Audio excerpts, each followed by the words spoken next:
আমরা গতদিন বোধহয় পড়ছি নেইবারদের সাথে, না নেইবার না, মানে অমুসলিমদের সাথে প্রবলেমগুলো বোধহয় পড়লাম গতদিন। অমুসলিমদের সাথে যে সমস্যা হয় আজকে তারপর থেকে নিয়ে পড়বো ইনশাল্লাহ। দেখতেছি হ্যাঁ ঠিক আছে।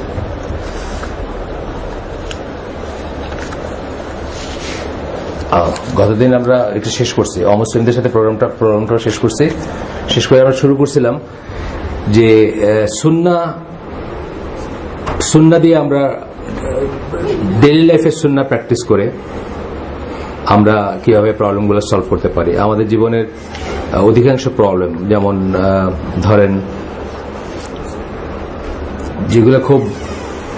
যেগুলো নিয়ে আমরা সবসময় কমপ্লেন শুনি, যেগুলো নিয়ে লেখালেখি হয়, যেগুলো নিয়ে পেপারে লেখা হচ্ছে, ধরেন কতগুলো কমন জিনিসের ভিতর কি আজকাল পেপার খুললে কি দেখি আমরা, এরে মাইরে ফেলছে, ওরে কেটে ফেলছে, হাজবেন্ড, এই কালকে দেখলাম সিলেটের একটা ঘটনা কালকে উঠছে, অল্পদিন হয় বিয়ে হয়েছে বোধহয়, হয়তো সপ্তাহখানেক হয় বিয়ে হয়েছে বা এরকম কিছু কথা কাটাকাটি হয়েছে হাজবেন্ড ওয়াইফে। ওয়াইফ হাজবেন্ডকে ওড়না দিয়ে পেঁচায় একটা করছে, ব্যাস সে মরে গেছে।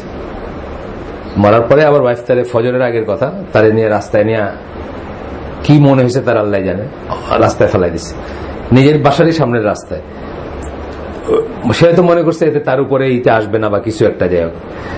তো এই যে ঘটনাগুলো হচ্ছে, এগুলো আসলে একদিকে চিন্তা করলে আমরা মনে করব যে এগুলোর সাথে বোধহয় আর্থসামাজিক অবস্থা বা পিওরলি দুনিয়ার ফ্যাক্টরগুলো জড়িত। কিন্তু আমরা মুসলিমরা যখন একটু চিন্তা করে একটু পেছনে দেখবো বা একটু ভিতরে গিয়ে দেখবো যে এই সব কিছুর পেছনে একটা রিজন যদি বলেন তাহলে আল্লাহর মতো করে জীবনযাপন না করাটা হবে একটা রিজন। যদি একটা কারণ বলেন, যে একটা সিঙ্গেল কারণ যদি আমরা বলি যে কি কারণ, এবং আল্লাহর মতো করে চলতে হলে আমাদের কি করতে হবে, রাসূল সাল্লাল্লাহু আলাইহি ওয়াসাল্লাম যে জীবন ব্যবস্থা দেখিয়ে দিয়ে গেছেন সেই মতো চলতে হবে। আর সেটা চলতে হলে প্রাথমিকভাবে সেটা জানতে হবে। সুন্নাহর মতো করে চলতে হলে সুন্নাহটাকে জানতে হবে। সুন্নাহটা যদি না জানি সুন্নাহর মতো করে আমরা চলতে পারবো না। এক সেকেন্ড, আমি একটু এই ফোনটা যা তাকে একটু বলি যে হ্যাঁ ওই ফোনে ফোন করো তুমি, ওইটা তো বোধহয় ব্যালেন্স নেই, আমি পরে পয়সা ভরবো, ভরে ইনশাল্লাহ করবো ওই তোমার। সো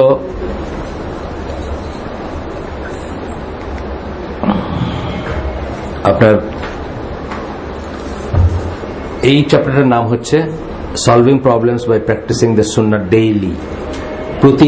প্রতিদিন যে সুন্নাহগুলা প্র্যাকটিস করার কথা ছিল সেই সুন্নাহগুলা প্র্যাকটিস করে জীবনের প্রবলেমগুলো সলভ করতে। আমরা আগেও বলছি বা বারবার বলি যে ইসলামের জীবন ব্যবস্থা হচ্ছে একটা টোটাল জিনিস, হোল। এটাকে আপনার কতটুকু করবেন কতটুকু করবেন না, বা আংশিক করবেন আংশিক করবেন না, এটার কোনো স্কোপ নাই।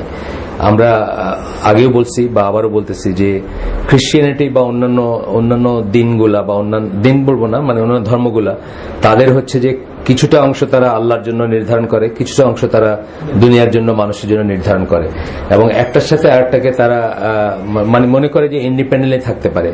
এই জন্য খ্রিস্টিয়ানিটির একটা প্রচলিত কথা আছে যে জিসাসকে জিসাসের অংশটুকু দাও, সিজারকে সিজারের অংশটুকু দাও। এই কথার মানে হচ্ছে যে জিসাসকে দাও বলতে তাদের গড বা আল্লাহ যাই বলেন তাকে তার অংশটুকু দাও, তার জন্য করণীয়টুকু তার করো, আর আমাদের জন্য মানে দুনিয়ার জন্য যেটুকু করণীয়, দুনিয়ার জন্য যেটুকু করণীয় সেটুকু, বা দুনিয়ার শাসক বা তাদের জন্য যেটুকু করণীয় সেটুকু তাদেরকে দাও। এটা হচ্ছে খ্রিস্টিয়ানিটিতে একটা প্রচলিত কথা আছে, আপনারা যারা পড়াশোনা করছেন তারা জানেন। ইসলামে এটার কোনো স্কোপ নাই আর কি। ইসলামে পুরো জিনিসটা হচ্ছে হোল, অর্থাৎ দিন এবং দুনিয়া সবই আল্লাহর জন্য, সবই আল্লাহর মতো করে চলতে হবে।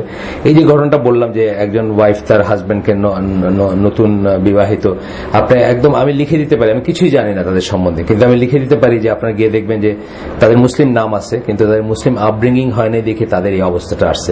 তারপরে আজকালকার পেপারে যে খবরগুলো, যে ঐশীর একটা রায় হয়েছে মেয়েটার, গত এসে এই মেয়েটার পকেট মানি ছিল মাসে 5 লাখ টাকা, আপনাকে বলার কোনো দরকার নাই যে তার ডেফিনেটলি তার জীবন ইসলামিক জীবন ছিল না, তার বাবা মার জীবন ইসলামিক জীবন ছিল না। তার বাবা মা কয় পয়সা পাইতো, কয় পয়সা তারা আর্ন করতো, ধরেন হয়তো 50,000 টাকা আর্ন করতো বা হয়তো 30,000 টাকা আর্ন করতো না, কথার কথা ধরলাম, ম্যাক্সিমাম ধরেন মাও চাকরি করে কিছু আমি জানি না, মা বাবা দুজন মিলে 30,000 টাকা আর্ন করতো। সেই আর্নিং থেকে এই মেয়েটা 5 লাখ টাকা কি করে খরচ করতো? তার মানে পিছনে অন্য সমস্যা আছে, বাবা মার পয়সার আর্নিংটা ঠিক না, সেটা ইসলামিক না, সেটা হারাম, সেটার ভিতরে আল্লাহ বিরুদ্ধে জিনিস ঢুকছে, এবং সেইভাবে করে করে তার একটা আল্লাহ বিরুদ্ধে লাইফস্টাইল হয়েছে। তারপরে একদিন তার পরিণতিতে সে বাবা মাকে এই কাজটা করছে। এইভাবে যত প্রবলেম, আপনার নিজের জীবনের প্রবলেমগুলো আপনি দেখবেন, যে ছোট হোক বড় হোক, আপনি দেখবেন যে তার পেছনে একটা আল্লাহর মতো করে না চলার ব্যাপার আছে, ইসলামের মতো করে না চলার ব্যাপার আছে, ইসলামের নর্মস গুলা না জানার ব্যাপার আছে। এটা আপনি ডেফিনেটলি একটু খোঁজ করলেই বুঝবেন যে এখানে পেছনে। তবে অনেক সময় যেটা হয়, আমরা মানে ভাবিয়া করিও কাজ, করিয়া ভাবিও না। আমরা যেটা করি যে আমরা একটা বাচ্চাকে অলরেডি রেস করছি, ধরেন 10-12 বছর বয়স হয়ে গেছে, তাকে সিনেমা দেখায়, কার্টুন দেখায়, আপনার মিউজিক শোনায়, ভিডিও গেম খেলায় বড় করছি। তারপরে সে যখন আমার কথা শুনতেছে না, তখন আমরা আফসোস করি, অনেক সময় আল্লাহকেও দোষারোপ করি যে আল্লাহ আমার কপালে এরকম কেন হবে, আমি তো সবসময় চাইছি। কিন্তু এইটাতে যে আমার যে রোল আছে, আমি যে শুরুতে যে সময় যেটা করার কথা আর কি, যে সময় যেটা করার কথা, পরে তো সেটা আর করা যায় না। ধরেন একটা খারাপ ফলের গাছ আপনি লাগাইছেন, কথার কথা, এটা যেদিন লাগাইছেন সেদিন চিন্তা করা উচিত ছিল যে এটাতে যে ফলটা ধরবে সেটা অনিষ্টকর বা সেটা খারাপ। তারপরে যখন অনেক বড় হয়ে গেছে, এখন আপনি দেখতেছেন যে আপনার চয়েস আছে গাছটা কেটে ফেলার, কিন্তু কোনো কারণবশত আপনি এটা কাটতে পারতেছেন না। যেমন আপনার একটা সন্তানকে আপনি কিন্তু ডিভোর্স করতে পারেন না, আপনার একটা সন্তানকে আপনি ডিজোন করতে পারেন না। ইসলামে কিন্তু ত্যায্য করা যায় না, আপনি জানেন তো, একদম মানে অন্যান্য হিসেবে বা পলিটিক্যালি বা আমরা সোশ্যাল হিসেবে বলি যে এই বাবা তার ছেলেকে বা মেয়েকে ত্যায্য করছে। ইসলামে কিন্তু কথায় কথায় ত্যায্য করা যায় না। ত্যায্য যদি মুরতাদ হয়ে যায় বা অন্য কিছু, তাহলে অন্য কথা, কিন্তু একটা ছেলে বেয়াড়া বা একটা মেয়ে বেয়াড়া, তাকে আপনি কিন্তু ত্যায্য করতে পারেন না। অথচ তার মানে কি আপনি কেটে ফেলতে পারতেছেন না। আমি কেটে ফেলাটার উদাহরণটা এই জন্য দিলাম যে কেটে ফেলা বলতে আমি সম্পর্ক ছিন্ন করার কথা বলতেছি, আপনি সেটা করতে পারতেছেন না। অথচ এই গাছটা আপনি কিন্তু রং ভাবে লাগাইছেন, রং ভাবে পরিচর্যা করছেন। আপনি যদি সুন্দর ভাবে লাগাইতেন, সুন্দরভাবে পরিচর্যা করতেন, সুন্দর ফলের গাছ হিসাবে যদি আপনি সেটা বড় করতেন, আপনার জন্য সেই সুফলটা বয়ে আনতো আর কি। তো এটা আমাদের অনেকেরই, আমরা এটা থেকে ইমিউন না। আমি নিজে কথা বলতেছি মানে যে আমি যে আল্লাহর মতো করে আমার বাচ্চা কাচ্চা বড় করছি সেটা না, কিন্তু এখন অন্তত যদি আমরা জানি যে এটা আছে, বড় করার একটা ব্যাপার বা এটা নার্চার করার ব্যাপার আছে, যেটা আমরা এখানে বলি, আমাদের এখানে ছোট্ট একটা স্কুল চলে, এখানে আমরা যেটা বলি যে 4 থেকে 12 বছর বয়স পর্যন্ত ক্লাস নার্সারি টার্সারি থেকে ধরেন রাফলি 6 পর্যন্ত, 6-7 পর্যন্ত, 4-5 থেকে নিয়ে 12 বছর পর্যন্ত, এই সময়টা ক্রিটিক্যাল। এই সময়তে বাচ্চাদের মাথায় যা ঢুকে এটা বের করা যায় না কখনো, এবং এই সময়টার পরে সে আর আপনার কথা মতো চলবে না, আপনার কথা সেভাবে শুনবে না, বা তাকে আর আপনি শেপ আপ করতে পারবেন না, বা তাকে গঠন করতে পারবেন না, গঠন করার কোনো উপায় থাকবে না। তখন আপনি হাই হাই করবেন, কিন্তু আপনার আসলে করার কিছু থাকবে না। এটাই আমরা প্রিচ করি এখানে, আমাদের যে প্রসপেক্টাসটা আছে ওটাতে আমরা এই কথাটাই লিখছি যে আসলে 1 থেকে 12 আর কি, সোজা কথা। আমরা পাবো হয়তো স্কুলে বা আমাদের টাচে পাবো হয়তো 4 বা 5 থেকে নিয়ে পাবো একটা স্কুল বা একটা যেখানে প্রাথমিক শিক্ষা দেওয়া হয়, সেখানে হয়তো আমরা 4-5 থেকে পাই। কিন্তু স্কলাররা যেটা বলেন 1 থেকে 12 বলেন। 1 থেকে 12 বলতে মানে 1 বছর 2 বছরের বাচ্চারও কিন্তু তারও একটা প্রকৃতি আছে, তারও একটা পার্সোনালিটি আছে। একটা বাচ্চা 6 মাস বয়সে, আমার নিজের লাইফে দেখছি, আমার মেয়ের ব্যাপারে দেখছি যে 6 মাস বয়সে বুঝতে শিখে যে কে ইনচার্জ। সে তার বাবা মাকে ব্ল্যাকমেইল করতে পারতেছে, ডমিনেট করতে পারতেছে না, তার বাবা মা তাকে ডমিনেট করতে পারতেছে। দেখবেন কোন বাচ্চা আছে মাটিতে বসে পাটা ওই যে করে করে কান্দে না, চকলেট দাও, একটা দাও, কিছু দাও, সে জানে যে এটা দিলে আলটিমেটলি সে পাবে। আবার এইরকমই একটা ফ্যামিলিতে দেখবেন একটা বাচ্চা এটা করতেছে না, বিকজ সে জানে এটা করে কোনো লাভ হবে না, বরং উল্টা ক্ষতি হবে। তো এই যে হুইজ ইনচার্জ, এটা কিন্তু বাচ্চারা খুব অল্প বয়স থেকে বুঝতে শিখে। আর আজকালকার অধিকাংশ ফ্যামিলির বাচ্চারা ইনচার্জ, বাপমারা ইনচার্জ না। তার কারণ হচ্ছে বাচ্চাদের কাছে আমরা এক ধরনের জিম্মি। তারও কারণ আছে, কারণ হচ্ছে তাদেরকে আমরা টাইমটা দেই না, যে টাইমটা তাদের প্রাপ্য। আজকালকার ফ্যামিলিগুলোতে দেখবেন বাবা মা দুজনই বাইরে চাকরি করতেছে অথবা এলসওয়্যার বিজি। বাচ্চাদের যে প্রাপ্য টাইমটা, সেই টাইমটা আমরা তাদেরকে দেই না দেওয়ার জন্য যেটা হয়, তাদেরকে চাকর বাকরের কাছে রাখি বা কাজের মাসের কাছে রাখি, তাদেরকে ঘুষ দেই, আমরা টেলিভিশন ঘুষ দেই, কার্টুন ঘুষ দেই, বা একটা আপনার ভিডিও, নেচার ভিডিও হোক, নেচার ভিডিও কিন্তু ঠিক তা বলে না। অনেকে মনে করেন ন্যাশনাল জিওগ্রাফিক বা প্রকৃতির জিনিস তো দেখাইতেছি না, ভিডিওর ব্যাপারটা এখানে আমরা তো আলোচনা করছি আগে, বা এখানে রিটেন লিটারেচারও আছে। ভিডিওতে কি দেখাচ্ছেন সেটা কিন্তু আরেকটা ব্যাপার। আপনি বললেন যে আমি খালি কাবা শরীফের ভিডিও দেখাই দিয়েছি, খালি মানুষের তোয়াফ করতে, এইটাও খারাপ। এইটা দিয়ে যদি আপনি একটা বাচ্চাকে বসায় রাখেন শুধু, এটাও খারাপ। তার কারণ তার ফ্যাকাল্টি গুলো নষ্ট হয়ে যায়। এটা আমরা ডিটেলস আলোচনা করার স্কোপ নেই আজকে, তারপরে বলতেছি।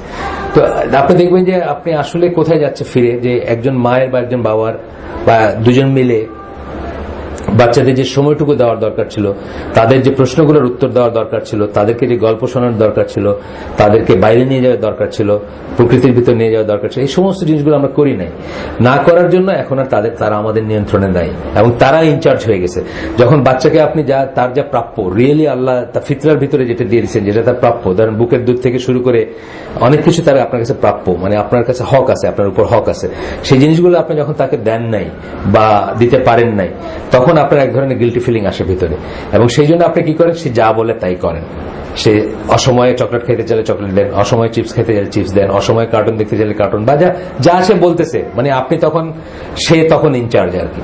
আজকালকার ফ্যামিলিগুলোতে ম্যাক্সিমাম এইটাই হচ্ছে। আপনারা দেখবেন আমাদের যে পরীক্ষাগুলো হয়, পরীক্ষা হলগুলো সামনে গেলে দেখবেন যে বাচ্চার বাবা মার কনসার্ন বেশি, তাদের টেনশন বেশি।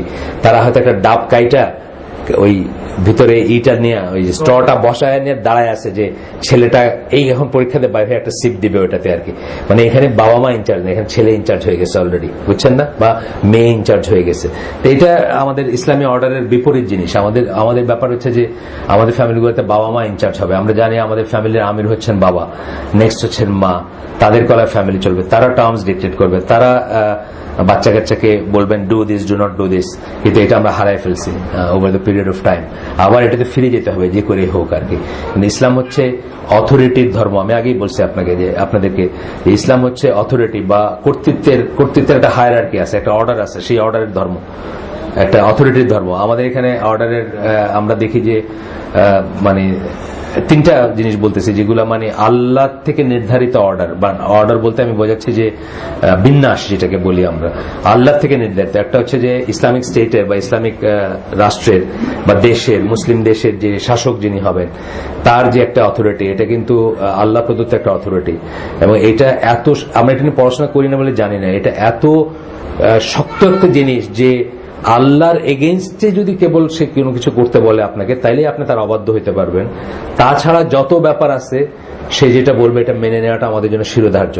এটা আমরা পড়ি না বলে জানি না, এবং সেই জন্য আমরা অনেক সময় তর্ক করি। অনেক সময় বলি যে সৌদি আরবের আলেমরা কেন সৌদি আরবের এই সব বাদশা বুদশা এদের এগেইনস্টে দাঁড়ায় করেন না, মানে সংগ্রাম করেন না, বা এদেরকে কেন বলি না, আমরা অনেকেই বলতে শুনি আমরা। তার কারণ হচ্ছে এটা যে তারা ওই রকম ক্লজ, তারা এগুলো পড়াশোনা করছে, তারা এগুলো জানেন। এবং ইসলামে যে বিদ্রোহ করাটা যে হারাম, ইসলামে যে কু করা যায় না, কু যেটাকে আমরা বলি, এগুলো যে সব নিষিদ্ধ ব্যাপার, এগুলো আমরা কোনদিন জানিনি, আমরা না জেনেই বড় হয়েছি। এই জন্য বাংলাদেশে বা এই অঞ্চলে দেখবেন ইসলামিক পার্টি আছে, ইসলামিক ডেমোক্রেসি আছে, ইসলামী জিন্দাবাদ আছে, কিন্তু সৌদি আরব বা যারা ইসলাম বুঝবে তাদের দেশে থাকবে না এটা, বিকজ এই জিনিসগুলো সব ইসলাম বিরুদ্ধ। এটা জানতে জানতে আমাদের অনেক বয়স হয়ে গেছে। আমরা এককালে মনে করছি যে এই করণীয়, এটা করণীয়, এই জিন্দাবাদ, এই মিছিল, এই মিটিং, এগুলা বিপ্লব যেমন একটা কথা, বিপ্লব বলে কোনো কথা ইসলামের কোন ডিকশনারিতে নাই, বিপ্লব যেটা আমরা বলি।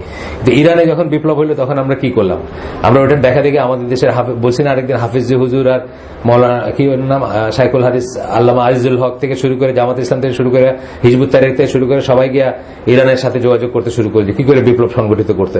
কিন্তু আমি যে পড়াশোনা করছি, যদ্দূর আল্লাহ আমাকে পড়াশোনা করার তৌফিক দিয়েছেন, বিপ্লবের কম বলে কোনো টার্ম নাই ইসলামের। আর ইরানদের সাথে আপনি তো বুঝেনি শিয়া কারা, তাদের সাথে মিলে কি আপনি কিছু করতে পারেন?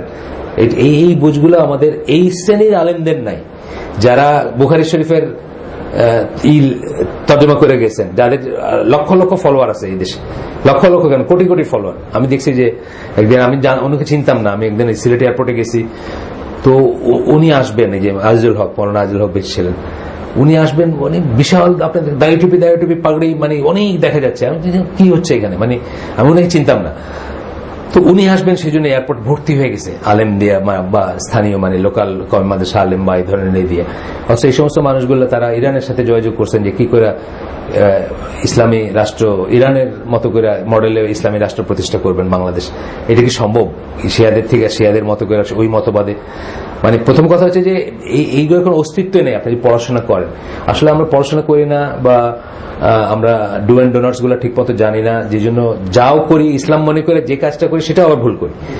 ইসলাম পালন করতেছি মনে করে যেটা করি সেটাও ভুল করি। ধরেন আমাকে যারা ইসলামের রাজনীতি করেন এখানে, তারা অনেকে ডাকছেন অনেক সময়, অনেক বলছেন ময়দানে নামেন তাইলে সেনা বুঝবেন। এই ময়দানে নামার যে কনসেপ্টটা, এটাই যে ইসলামের নাই, এটা কিন্তু তারা জানেন না। ময়দানে নামা মানে কি, মানে এই যে দল করা, পার্টি করা, মিছিল করা, মিটিং করা, এই জিনিস কনসেপ্টটাই যে নাই, এটা তারা জানেন। যেটা আপনি করতে পারেন সেটা ইসলাম করতে পারেন। শাসকের রিমুভালের কোনো ব্যাপারই নাই ইসলামে। মানে আমি বলছি ইসলামিক স্টেট অথবা মুসলিম যাকে বলা যায়, যে শাসককে নমিনাল মুসলিমও বলা যাবে, তার রিমুভালের কোনো স্কোপই নাই ইসলামে। তাকে ইসলাম করতে পারে না। আর সে যদি একেবারে স্পষ্ট কুফর, সেটা অন্য জিনিস। আমি বলছি জেনারেল কথা, স্পষ্ট কুফর সেটা আলাদা জিনিস। আপনি ওখানে যায়েন না, আপনি এদিকে আসেন আব্দুল্লাহ, আপনি এখানে থাকেন, ছেলেদের ভিতর থাকেন, মেয়েদের ভিতর যেতে হয় না। এখন থেকে অভ্যাস করেন, বড় হচ্ছেন তো, ওইখানে মায়েরা আছে বা এরা আছে, থাক, ওনারা থাকুন। আপনি বারবার যাচ্ছেন, পর্দাটা খুলতেছেন না, অন্যরা দেখবে, অন্যদের চোখে পড়বে, তাই না? এখানে থাকেন, আব্বুর কাছে থাকেন। এইটুকু সময় আম্মু ছাড়া থাকা যাবে? আচ্ছা না, এগুলো আস্তে আস্তে দিস দ্য এজ শিখাবেন আস্তে আস্তে। এই যে গোলাম বলে, অ্যারাবিক শুনছেন একটা কথা, গোলাম। আমাদের দেশে গোলাম মানে মনে করে চাকর, কিন্তু অ্যারাবিক এসে গোলাম কিন্তু চাকর না। এই বয়সটা, যে বয়স ঠিক আছে, আস্তে আস্তে একটু বুঝতে শিখে, এই গ্লাসটা আনো, পানিটা আনো, ওই দরজাটা খোলো, এগুলা করতে শিখে, এই বয়স থেকে এসে ছেলেদের সাথে উঠবে বসবে। তাদের ট্র্যাডিশন আর কি, মানে ছেলে মহলে উঠা বসা করবে, মেয়ে মহলে তার যাতায়াতটা কমতে শুরু করবে। আর সে সার্ভ করবে বলতে বাড়িতে চাচা আসছে বা মেহমান আসছে, তাদেরকে সে নিয়ে চাটা দিল, সে নিয়ে ফলটা দিল, এই জিনিসগুলো করবে আর কি।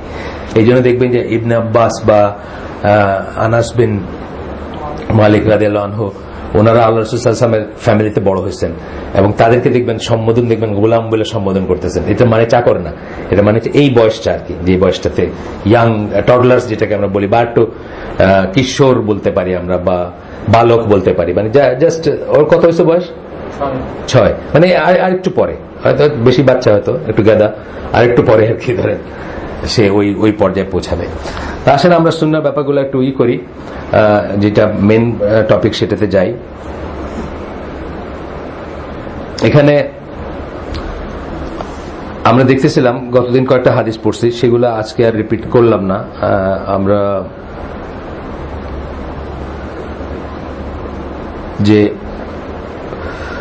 প্রথম ছিল ইবাদতের ব্যাপারে বা জীবনের ওভারঅল, যদি আপনি জীবনকে নিয়ে চিন্তা করেন, প্রথম চিন্তাটা আসবে যে ফরজ ইবাদতগুলো হচ্ছে সবচেয়ে ইম্পর্টেন্ট।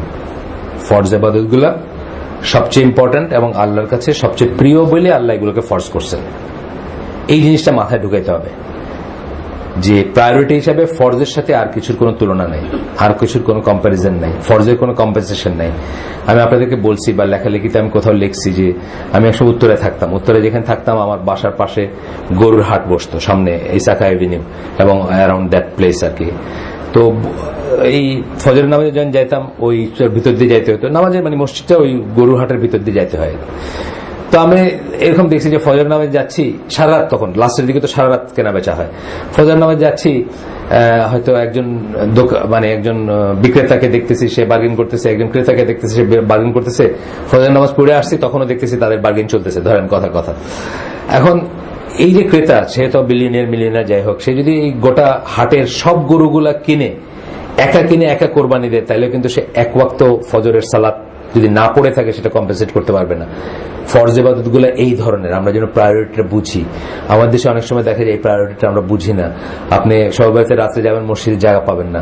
আপনি যেদিন রোজা শুরু হয় প্রথম, তার আগের দিন যে তারাবি, সেদিন দেখবেন আপনার মসজিদে, আপনি রেগুলার মুসল্লি, আপনার জায়গা হয়েছে জুতা রাখার জায়গাতে, কিন্তু ইউজুয়ালি আপনি তো প্রথম রোজ সেকেন্ড রোজে নামাজ পড়েন। বিকজ এই ওয়াক্ত মানে সিজনাল মুসল্লি যারা নফলকে ফরজের উপরে প্রাধান্য দিয়ে ভরে ফেলছে মসজিদ, তাদের জন্য আপনি জায়গা পাচ্ছেন না। এটা ইউজুয়াল আর কি। তো এই অর্ডারগুলো আমরা ইনশাল্লাহ ঠিক করে নিব। তো তারপরে আসছে যে আবু হুরায়রা রাদিয়াল্লাহু আনহু একটা হাদিস পড়বো আমরা। আবু হুরায়রা রাদিয়াল্লাহু আনহু বর্ণনা আর কি, রাসূল সাল্লাল্লাহু আলাইহি ওয়াসাল্লাম বলেন, I declare war against him who shows hostility to a pious worshipper of mine. আল্লাহ বলেন, মানে রাসূল বলতেছেন যে আল্লাহ বলেন, আমি তার এগেইনস্টে যুদ্ধ ঘোষণা করব বা করব, আই উইল বলছেন, করব, যে আমাকে যে পরেশগার বা যে আসলে এটা হচ্ছে ওয়ালি আর কি, আল্লাহর ওয়ালি যেকে বলি আমরা। আল্লাহর ওয়ালি বলতে অ্যাকচুয়ালি কিন্তু আমাদের দেশে ওয়ালি আল্লাহ বলে যেটা বোঝে সেটা না। আল্লাহর ওয়ালি যে কেউ হতে পারে, যে ইমান আছে যার এবং যে তাকওয়ার উপর আছে সেই পটেনশিয়াল ওয়ালি আল্লাহ। এই সেন্সে আমাকে ওয়ালি অনেকে আমাদের জিজ্ঞেস করে আর কি হালাকাটা লাগে, ওলি আল্লাহদের কথা তাহলে কি? ওলি আল্লাহ বলে কোনো সিল মারা ছাপ্পড় মারা কিছু নাই, কাউরে আপনি বলতে পারবেন না ওয়ালি আল্লাহ। কারণ কি? তাকওয়ার কোনো ওজন আছে নাকি? তাকওয়ার কোনো ওজন নাই। তাকওয়া বাইরে দিয়ে দেখতে পারলেন কিছুটা, কিন্তু ইমান এবং তাকওয়াকে আপনি কারোটা নিশ্চিত করতে পারবেন যে এই লোকটার ইমানটা খুব স্ট্রং বা এই লোকটার তাকওয়াটা খুব স্ট্রং, এটা নিশ্চিত করা যাবে না। এটার ভিতরের ব্যাপার, এটা আল্লাহ ভালো জানেন। এই জন্য প্রত্যেকটা মুসলিম, প্র্যাকটিসিং মুসলিম, যে ফরজ ওয়াজিব করতেছে বা যে অ্যাপারেন্টলি তাকওয়ার উপর আছে, সেই পটেনশিয়াল ওয়ালি। ওয়ালিম কথা ওয়ালার থেকে আসছে, ওয়ালা মানে ওয়ালার থেকে ওয়ালি আসছে। ওয়ালি মানে কি? Protector, friend. প্রোটেক্টর মানে যে আপনাকে যে আশ্রয় দেয়, যে আপনাকে সাহায্য করে, যে আপনার বন্ধু, তাকে আমরা ওয়ালি বলি। এবং সেই ওয়ালির প্লুরাল হচ্ছে আউলিয়া, এবং এটা যে কোনো মানুষ পটেনশিয়াল ওয়ালি। এইভাবে আমরা চিন্তা করব যে এটা কোনো সিল মারা ব্যাপার না। একজন রিকশাওয়ালা এখানে বসে আছে, সে ওয়ালি হইতে পারে, কারণ সে যদি ওই দুটা পয়েন্টে থাকে যে তার ইমান আছে এবং সে তাকওয়া আছে তাইলে সে ওয়ালি হইতে পারে। আচ্ছা, তা আল্লাহ বলতেছে যে আমার পরেশগার যে ইবাদত করে, আমার যে পরেশগার, তার প্রতি যে হোস্টেলিটি দেখানো মানে কি? তার প্রতি যে দেখাবে, হিংস্র হবে বা তার প্রতি যে দুর্ব্যবহার করবে, তার এগেইনস্টে আমি যুদ্ধ ঘোষণা করব।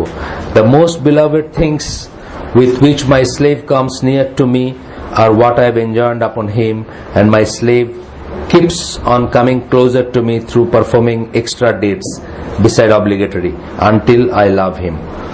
কি বললেন? যে আমার কাছে সবচেয়ে পছন্দনীয় জিনিস হচ্ছে এইখান থেকে আসতেছে। দেখেন একটা দলিল। একটু আগে আমি বললাম কি যে আল্লাহর কাছে সবচেয়ে পছন্দনীয় ইবাদত কোনগুলা? যেগুলো ফরজ ওয়াজিব করতেছে। এই কথাটাই কিন্তু এখানে বললেন যে আমার কাছে সবচেয়ে পছন্দনীয় জিনিস হচ্ছে যেগুলো আমি তার উপর ওয়াজিব করছি, এনজয়েন্ট মানে তার উপর ওয়াজিব করছি বা ফরজ করছি বা তার উপর বেঁধে দিছি বা তাকে অব্লিগেশন দিছি তার করার জন্য। এবং এগুলা আর এক্সট্রা কাজ যখন করে, এক্সট্রা কাজ নফল যেগুলো, সেগুলো যখন করে, তখন সে কি হয়? আমার আরো কাছে আসতে থাকে। মানে এইগুলা করার পরে যখন এক্সট্রা কিছু করতে থাকে, তখন সে আস্তে আস্তে আরো আমার কাছে আরো কাছে আসতে থাকে বা ক্লোজ আসতে থাকে। আনটিল আই লাভ হিম। তারপরে আমার একটা অবস্থা যে আমি তাকে ভালোবাসতে শুরু করি। আল্লাহ বলতেছেন, কিন্তু এটা হাদিস কুদসি, আল্লাহ বলতেছেন যে তখন কি হয়? I become his sense of hearing with which he hears. আমি তার কান হয়ে যাই বা শ্রবণেন্দ্রিয় হয়ে যায়, যা দিয়ে সে শোনে। এই কথার থেকে অনেক সুফিরা বলেন যে ফানা হয়ে যায়, এটা না, কিন্তু এটার সেন্সটা তা না।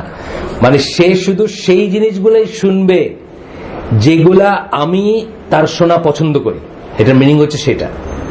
সে শুধু অনুমোদিত জিনিসগুলাই শুনবে। তখন অনুমোদন ছাড়া যে জিনিসগুলা, পাপের যে জিনিসগুলো, সে পাপের জিনিস শোনা আছে না, গান আছে না, মিউজিক আছে না, আজকাল এফএম রেডিও শুনলে মানে কি যে অশ্লীল। মানে খবর শোনার জন্য যদি আপনি খোলেন, কখনো আমি অনেক সময় গাড়িতে যাওয়ার সময় খবর শোনার জন্য, আর সিলেট থেকে আসার সময় ট্রাফিকের খবর শোনার জন্য খুলি, ঢাকার কোন রাস্তাটা জ্যাম আছে, কোন দিক দিয়ে ঢুকবো না ঢুকবো। দুইটা একটা অ্যাডভার্টাইজ যদি শুনেন, অথবা অ্যাডভার্টাইজ না শুনে তাদের যে কি সব হয় না, ওই কি বলে এগুলো বলেন না, আর যে রেডিও জকিরা যখন কইতেছে আর কি যে আজকে এখানে এরকম বা ওখানে এটা হবে বা কিছু একটা বলতেছে, কি যে একটা ল্যাঙ্গুয়েজ। প্রথম কথা যে ল্যাঙ্গুয়েজটা কই থেকে ইম্পোর্ট করছে আল্লাহ জান।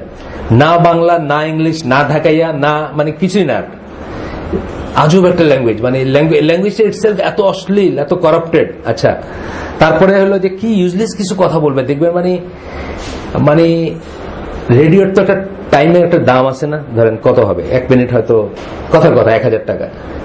মানে কি যে ওয়েস্টেজ অফ এই দেশের সময়, সম্পদ, শ্রম, মেধার কি ওয়েস্টেজ। যারা শুনতেছে, যারা বলতেছে, যারা পয়সা দিতেছে, যারা অ্যারেঞ্জ করতেছে, সবাই।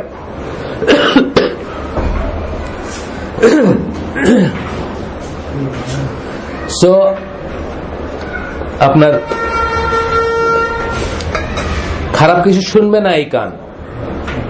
এই কথাটা মানে হচ্ছে এই কান দিয়ে সে খারাপ কিছু শুনবে না। আমি যখন তাকে ভালোবাসতে শুরু করব, আমি তার শ্রবণেন্দ্রিয় হয়ে যাব, মানে এই কান দিয়ে সে আমি বিরুদ্ধ, আল্লাহ বিরুদ্ধ আর কি, আল্লাহ বলতেছেন আল্লাহ বিরুদ্ধ বা অশ্লীল অথবা অপছন্দনীয় হারাম কিছু শুনবে না। সে তার সবকিছু আল্লাহর এক্সিসে চলে আসবে, আল্লাহর লাইনে চলে আসবে।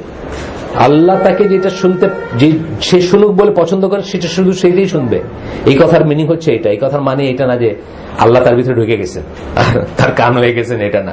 সুফিরা এটার ইন্টারপ্রিটেশন এইভাবে করে যে কান হয়ে গেছে মানে তো আল্লাহ আমার ভিতরে ঢুকে গেছে, আল্লাহর আমি এক হয়ে গেছে, নজবিল্লাহ। এটা হচ্ছে সর্বেশ্বরবাদ, এটা হচ্ছে বড় কুফরের একটা, সবচেয়ে বড় কুফরের একটা। যদি আপনি মনে করেন যে আল্লাহ আপনার ভিতরে ঢুকে গেছেন আর আপনার আল্লাহ একই সত্তা হয়ে গেছেন, এটা হচ্ছে কি বললাম আমি নাম, সর্বেশ্বরবাদ।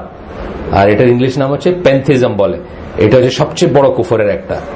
এগুলোকে এই কুফর কে করে গেছেন বাংলাদেশে? বলেন, নাম বলেন দেখি, কে কে এই কুফরের অনুসারী? বাংলাদেশের মানুষ ইন জেনারেল এই কুফরের অনুসারী, জানে না, না জেনে সেটা। এই জন্য ওই গানগুলো শুনলে মানুষ খুব খুব আহাহু করে। তুমি ফল, তুমি ফুল, তুমি তাতে গন্ধ, খানিক চোখের আড়াল হইলে সবই আধার অন্ধ। দেখবেন কি মাথা দুলাইতেছে, কারো ঝুলুডুলু চোখ হয়ে যায়। যে তুমি হাকিম হইয়া হুকুম করো, কি পুলিশ হইয়া ধরো, সর্প হইয়া ধ্বংসন করো, ওজা হয়ে সারো, সবই তুমি আর কি, সব তুমিময় দুনিয়া। শুনতে কত ভাল লাগে যে আল্লাহ কি, আল্লাহর প্রতি কত ভালোবাসা, সবকিছুর ভিতরে সে আল্লাহর দেখে। কিন্তু হাইয়েস্ট অর্ডারের কুফরের একটা। আপনি মানে বুঝে বললে সাথে সাথে কাফের হয়ে যাবে। বুঝে যদি বলেন না, আল্লাহ অজ্ঞতার অজুহাত, আল্লাহ মাফ করুন আমাদের বাবা মাকে, আমাদের ভাই বোনকে যারা শুনে এগুলা। তো বাংলাদেশে এই কুফরের রিপ্রেজেন্টেটিভ কে? লালন ফকির। এক নম্বর হচ্ছে লালন ফকির, যার এখন আমার মাজারও হয়েছে। সেখানে আবার মানুষে এই কয়েকদিন আগে গেল, তো মাস কয়েক আগে গেল, মাস দেড়েক আগে, মাস, হ্যাঁ, হাসান রাজার গান এরকম। রবীন্দ্রনাথ হচ্ছে এই কুফরের সবচেয়ে বড় কাফের আর কি, মানে এই লাইনের আর কি। রবীন্দ্রনাথ আর লালন তো তারা তো একই ফিলোসফি করে, যাই হোক। এবং আমাদের দেশে বহু মানুষ আছে যে এই লাইনেরই মানে করে। ওনারা ফরাদ মাজারের ইসে যান, ওই যে সবাই গেছিলেন। আমি ফরাদ মাজার লালন ফকির ছাড়ছে নাকি আগে জিজ্ঞেস করে দেখেন। আর সরস্বতীর একটা মূর্তি আছে তার পাশে, এইটা ভাঙছে নাকি, না হলে যত ভালো কথা বলুক কোনো কাজে আসবে না। এই যে ওনারা দুইজন, সে তার কিছু কিছু লেখা খুবই ভালো। আমি বললাম না, চিন্তা ম্যাগাজিনে সে ওই কওমি মাদ্রাসা নিয়ে একটা লেখা লিখছিল। এখন পর্যন্ত এরকম লেখাকে আমি কারো পাইনি। যখন কওমি মাদ্রাসার ছেলেদেরকে সন্ত্রাসী করে এই করতেছিল, এই খুবই ইনোসেন্ট ছাপোষা, মানে ভাত খাইতে পায় না মতো ডাউনটুডেন মানুষ না কওমি মাদ্রাসার এইরা, তাদেরকে যখন জঙ্গি বানানোর চেষ্টা চলতেছিল, এটা নিয়ে উনি একটা লেখা লিখছিল যেটা আর কেউ লেখে নাই। সেদিক দিয়ে ওনার অনেক অবদান আছে। কিন্তু ওনার পাশে এখনো জিজ্ঞেস করছে ওই মূর্তিটা আছে নাকি, যে এখন নাকি মূর্তিটা আছে, সরস্বতীর মূর্তি বোধহয়। আর এখনো লালন ফকিরের ওইখানে, লালন ফকির অ্যাপ্রিসিয়েট করেন কিনা জিজ্ঞেস করেন। হ্যাঁ বলেন, লালন ফকির ত্যাগ করছেন? জি বলেন।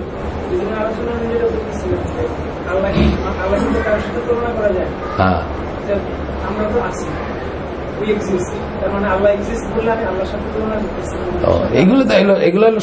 এগুলো সব তন্ত্র মন্ত্রের কথা বলে। এই কথা, এই একটা লাইনে তো আপনার বোঝা উচিত যে আপনি ওইখানে যতক্ষণ বসছেন আপনার সময়ের সম্পদ, শ্রম, মেধা চারটাই গেছে, চারটাই জলে গেছে। তার চেয়ে বলে আপনি বুখারী শরীফ পড়লে পারতেন, মানে একটা একটা করে হাদিস। বুখারী শরীফ এমনি পড়া যদিও কোনো মানে হয় না, বিকজ আপনার গাইডেড পড়া উচিত। এমনি পড়া বলতে আমি বলছি মানে জ্ঞান ছাড়া আপনি হয়তো ওইখান থেকে শুধু বুখারী শরীফ তেলাওয়াত করতেছেন, এটা তো কোনো মানে হয় না।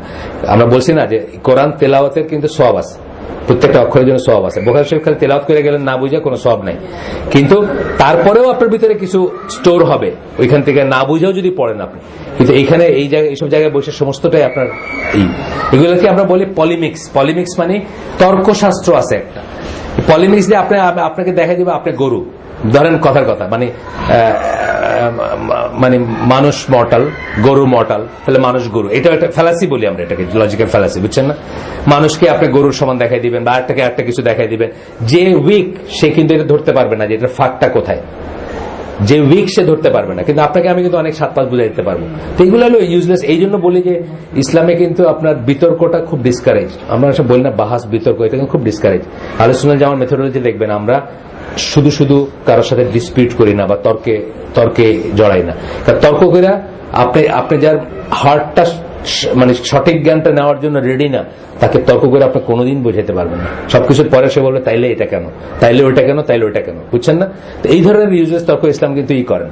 কিন্তু যখন আপনার একটা টার্মস এন্ড কন্ডিশনে আসবেন যে হ্যাঁ আপনি সত্যটা নেওয়ার জন্য আপনি ওপেন, সেই সময় কিন্তু আপনাকে যদি আমি লজিক দেখাই, আপনাকে যদি আমি জ্ঞানের কথা বলি, আপনাকে যদি আমি ইসের কথা বলি, সেটা কাজে আসবে। কিন্তু আবারও বুঝতে হবে যে এই সবকিছু আসতে হবে ওই সুন্নার মাপকাঠিতে আসতে হবে। আমরা দেখতে হবে যে এই কথাগুলো রাসূল, যেমন ধরেন আপনি কোনো কাফেরকে অথবা কোনো অবিশ্বাসীকে অথবা কোনো লোক যার ভিতর সংশয় আছে তাকে কি দিয়ে দাওয়াত দিবেন? একটা জেনারেল প্রশ্ন করতেছি, বলেন তো কি দিয়ে দাওয়াত দিবেন? আগে বলছি আমি এই মজলিস। আচ্ছা ঠিক আছে, সব ঠিক আছে, কিন্তু মানে ধরেন কোরআনের কোন আয়াতগুলো ব্যবহার করবেন বলছি আমি আগে। যে আয়াতগুলোতে আল্লাহ কুল বলে শুরু করছেন, কুল বলে আয়াতগুলো আল্লাহ কি বলতেছেন? রাসূলকে বলতেছেন, অন্যদেরকে বলতেছেন, তাই না?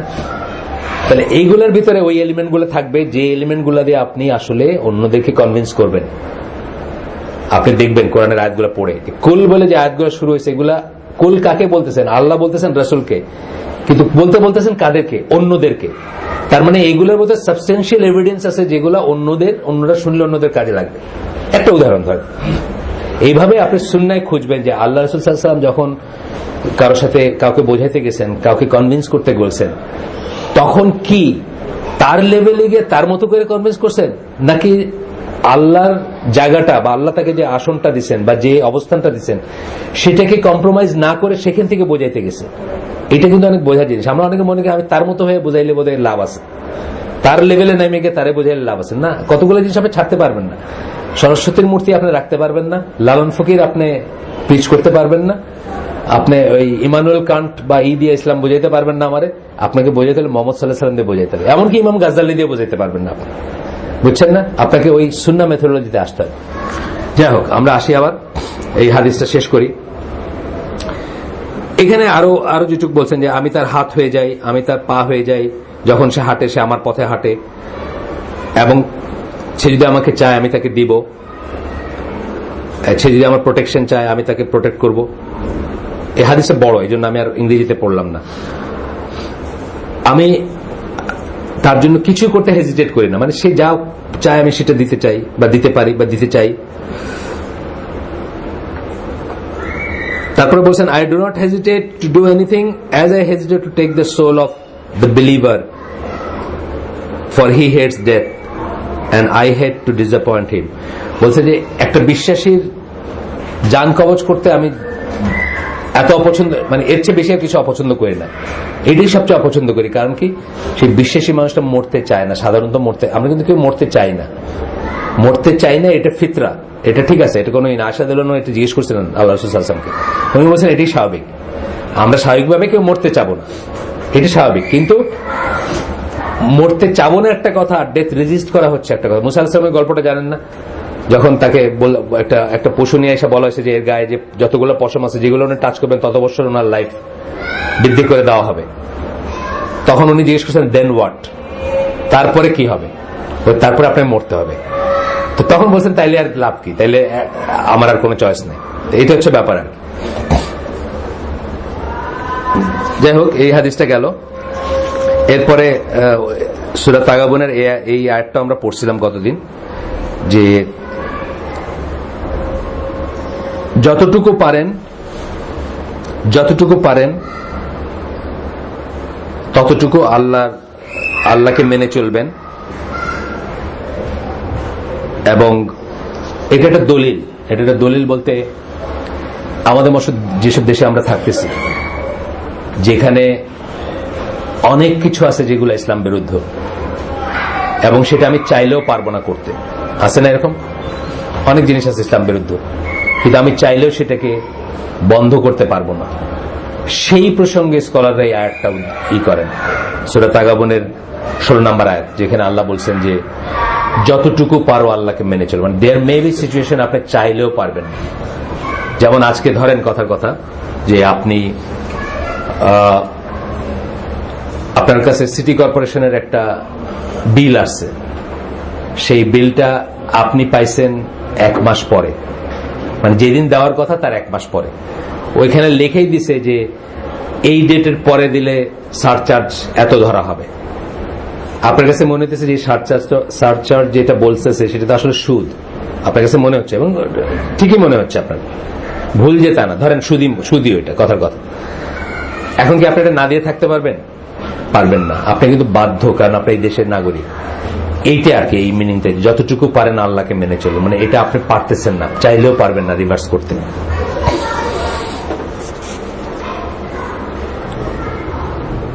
এটা এই আয়াতটা ছিল। তারপরে বলতেছিলেন যে অ্যান্ড স্পেন্ড, আল্লাহর পথে খরচ করতে বলতেছেন।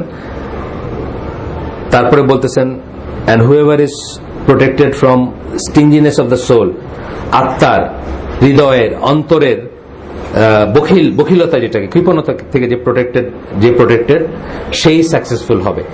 এটার কারণ হচ্ছে যে আমরা আল্লাহর পথে ব্যয় করতে অনেক হেজিটেট করি। আমাদের এটা আব্দুল রাজ্জাক বিন ইউসুফ বলেন যে দিলেও আবার ছেঁড়া নোটটা দেয় হিসার বাক্সে।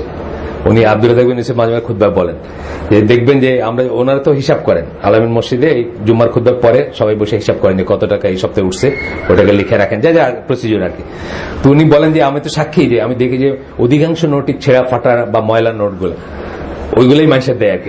আল্লাহ রাস্তায় দিতে হলে মানুষের ওই জিনিসগুলো, এইটাও কিন্তু এক ধরনের বখিলতা। মানে আপনি 1 টাকা মানে কিন্তু 1 টাকা ছেড়ে 1 টাকাটা 1 টাকা, নতুন 1 টাকাটা 1 টাকা, এইখানেও আপনি কৃপণতা করতেছেন। আল্লাহকে দিতে আপনি ছেঁড়াটা দিতেছেন, আল্লাহকে দিতেছেন ময়লাটা দিতেছেন, বুঝছেন না? অথচ আমরা কি জানি, মূলনীতি কি জানি, যে আল্লাহকে আপনার বেস্ট ইটা দিবেন, তাই না? মানে দান যখন করবেন আপনার বেস্ট জিনিস থেকে করবেন, যেটার একটা মানে একটা পাই আমরা, ওই যে কোরবানির সময় যেটা করি, নিখুঁত একটা দেই, যে পশুটা দেখতে আমাদের মায়া লাগে, যে পশুটা মায়া জাগায় আপনার ভিতরে, সেটা দিলেন আল্লাহর জন্য, সেটা আল্লাহর জন্য স্যাক্রিফাইস করলেন, এটা বলে না সেন্সটা। এই কথাটা আর কি, যে অন্তরের ইসের থেকে যাকে আল্লাহ মুক্তি দিলেন, বা যাকে মুক্ত হইল, সেই হচ্ছে সত্যিকার সফল কাম। এটা হচ্ছে সূরা তাগাবনের 16 নম্বর আয়াত, এটা আমরা পড়ছিলাম। এখন আসতেছে আমরা যে সুন্নাহগুলা কি, আগেই বলছি সুন্নাহগুলা কি সেটা জানতে হবে। উনি এখানে একটা একটা করে করে দিচ্ছেন, মানে কোন কোন জায়গায় ডেইলি লাইফে কোন কোন জায়গায় আমাদের সুন্নাহ চিন্তা করার কথা আছে। এগুলো আপনার হিসনুল মুসলিমিন যে বইটা আছে, বা হিসনুল মুসলিম যে বইটা আছে, সেই বইটা যদি আপনি কালেক্ট করেন এগুলো মোস্টলি পাবেন। আমি শুধু টাচ করে যাচ্ছি যে কোন কোন সময় আপনার এগুলো খেয়াল করবেন। একটা হচ্ছে যে ঘুম থেকে ওঠার সময় দোয়া আছে, সেই দোয়াটা জেনে নেবেন, আপনার দিনটা শুরু হবে আল্লাহর প্রোটেকশন নিয়ে, আল্লাহর কাছে চেয়ে নিয়ে। এই ঘুম থেকে ওঠার থেকে শুরু করে ঘুমাইতে যাওয়া পর্যন্ত প্রত্যেকটা অবস্থার জন্য দোয়া আছে। আপনারা যদি অডিও চান, prayers of the last prophet পাওয়া যায় বাজারে, না হলে আমার কাছে আছে, আমার কাছ থেকে নিতে পারেন। Prayers of the last prophet, এই অডিওটার ভিতরে ঘুম থেকে উঠে, ইংরেজিতে যদিও, ঘুম থেকে উঠে আবার রাত্রে ঘুমাইতে যাওয়া পর্যন্ত যত জায়গায় যাবেন আপনি যা করবেন সবকটা দোয়া আছে।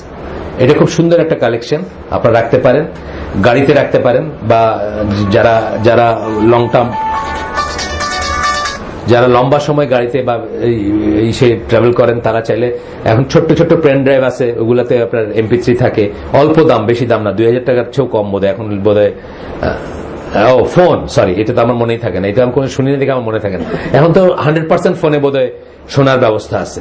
সুতরাং সেগুলোতে যদি রাখেন prayers of the last prophet, আপনি দেখবেন কয়দিন পরে আপনার মুখস্থ হয়ে গেছে। বা আপনার বাচ্চাদের তো খুব তাড়াতাড়ি হবে, মানে আলফল জিনিস না শোনায় বা না দেখায় যদি এগুলো লাগাই দেন কানে, বা এগুলোর সাথে যদি ইউজ, বা আপনি তাকে একটা রিওয়ার্ড দিলেন যে বাবা তুমি এটা শুনবা, তুমি যদি এটা পুরাটা বলতে পারো আমার সকাল থেকে বিকাল পর্যন্ত, আমি তোমার একটা ধরেন XYZ, আমি তোমার একদিন ইসে নিয়ে গেলাম, ওই যে কি বলে গারো পাহাড় দেখতে নিয়ে যাব, কথার কথা, এইটা দিয়ে তারা আপনার সত্যি আপনি নিয়ে যাবেন। বাচ্চাদের কিন্তু সত্যিকার ওয়াদা শুধু করতে হয়, মিথ্যা ওয়াদা করতে হয় না।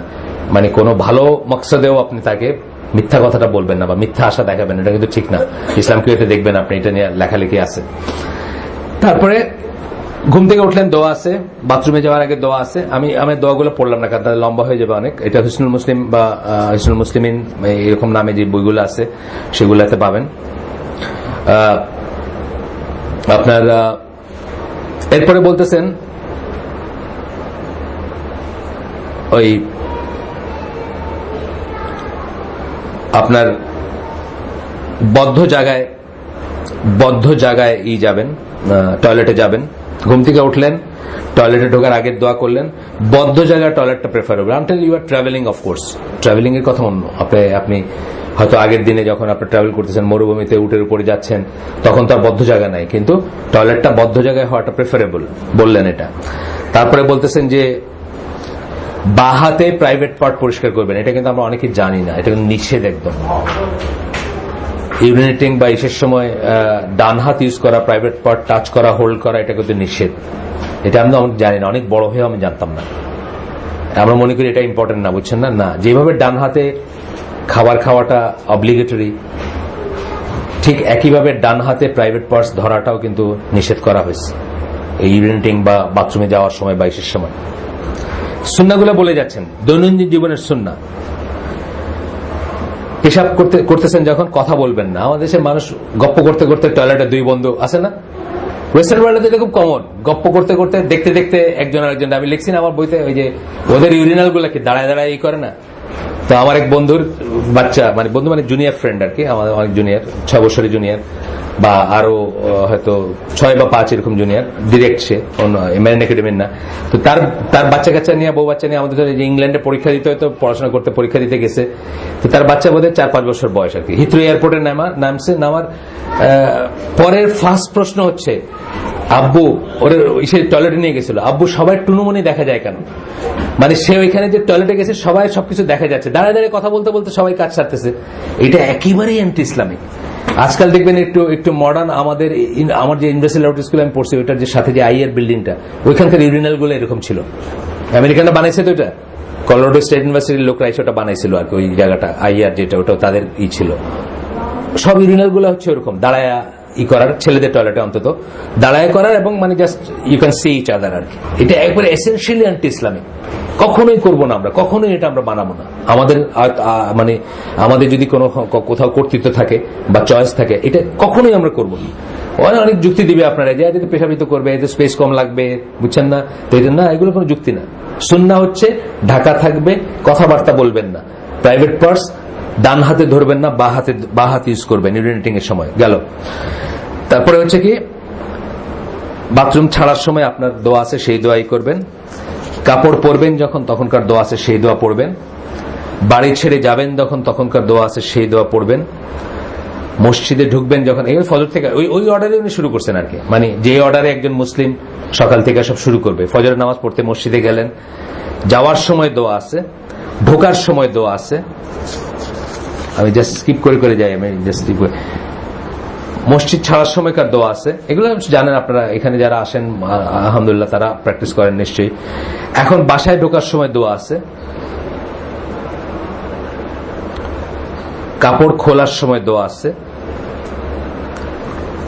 স্ত্রী সংসর্গের সময় দোয়া আছে। এরপরে বলতেছেন যে ঘুমের আগের দোয়া, মাঝখানে তো আরো সবকিছুর জন্য আছে, খাওয়া দাওয়া ইত্যাদি সবকিছুর জন্য। উনি জাস্ট একটা উদাহরণ দিলেন যে জীবনটা সারাটা দিন বা সারাটা এই কিভাবে আপনার সুন্নাহ অনুযায়ী আপনি করতে পারতেন, তার আগে আপনাকে সুন্নাহটা জানতে হবে। সুন্নাহ অনুযায়ী কিছু করতে গেলে সুন্নাহ জানতে হবে, সেটার জন্য পড়াশোনা করতে হবে।